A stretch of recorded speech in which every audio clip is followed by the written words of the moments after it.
All right, guys, let's take a look at the Raven Deep Tech. So this is like a flagship type watch that Steve built over at Raven Watch.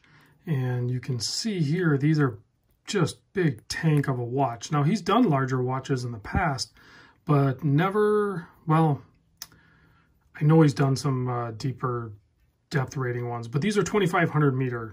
These are the first ones that I've actually held in the metal that are a 2,500 meter depth rating watch. That's a pretty crazy depth rating for any watch out there for sure. And you can see nice and smooth, everything works great. You know, three-hand, this one's a date. This orange dial one here is a no date. I'll put a link in the description to the website. You can check out the other color variations they have. There's a blue, there's an orange, there's a black. You can get steel bezel, ceramic bezel. There's some other options available. But case size on this thing, I measure about 42.6 millimeter. The bezel is actually a touch wider, so you're going to be closer to like 43-ish, probably a little under that. But the case itself is like 42.6. The lug to lug is about 52 mil. I think I measure like 52.3 if you go to the very, very outside. Drilled lug holes here. Really nice, kind of a brushed, but it's almost like a really satiny type brush. It's not like a deep groove brush at all on it. So 17 mil thick.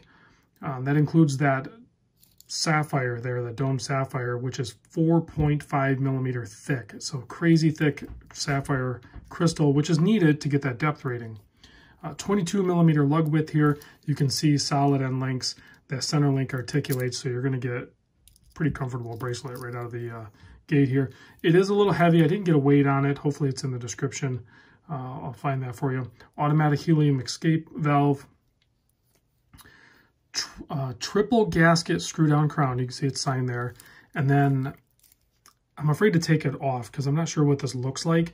But Steve says it has a double gasket case back. So I'm guessing it's not like doubled up.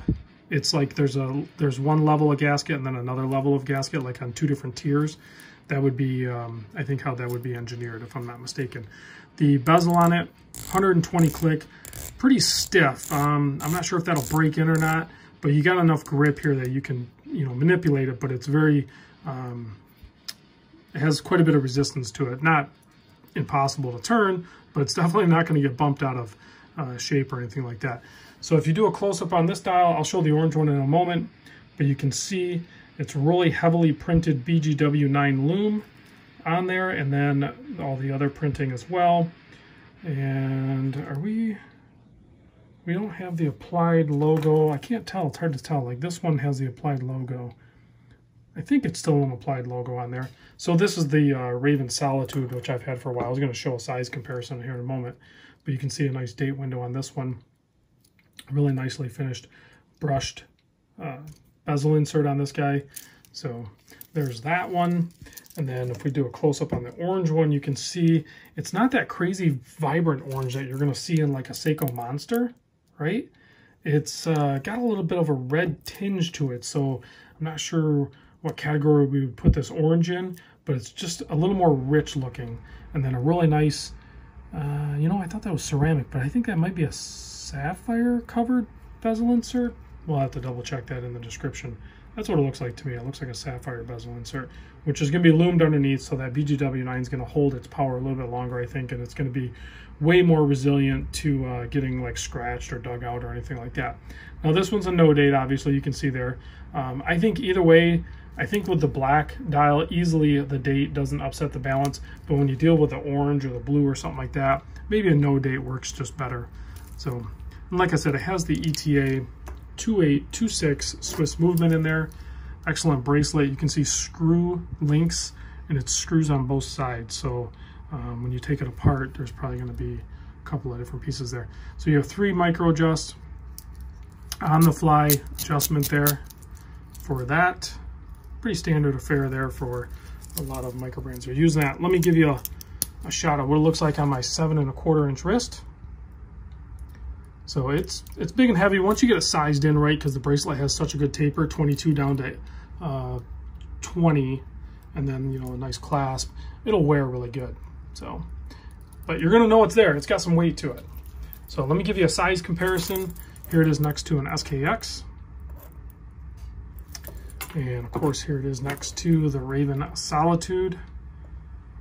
So definitely a bigger, thicker watch. You're gonna wanna man up. If you're gonna go with a deep tech and you're gonna go diving down to 2,500 meters, then yeah, you have to go with a big boy watch. So there is the Raven Deep Tech. If you guys have any questions, let me know. I'll try to answer them, but most of them should be able to be answered by clicking on the link in the description. Thanks for watching. Big thanks to Steve for sending these in and sharing with us, and I'll see you guys on the next vid. Yeah, I know, I forgot the loom shot.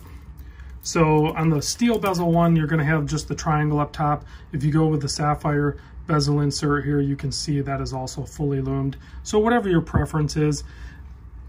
For me personally right now, I'm on that kick again where I like the all metal bezel, but that's just me.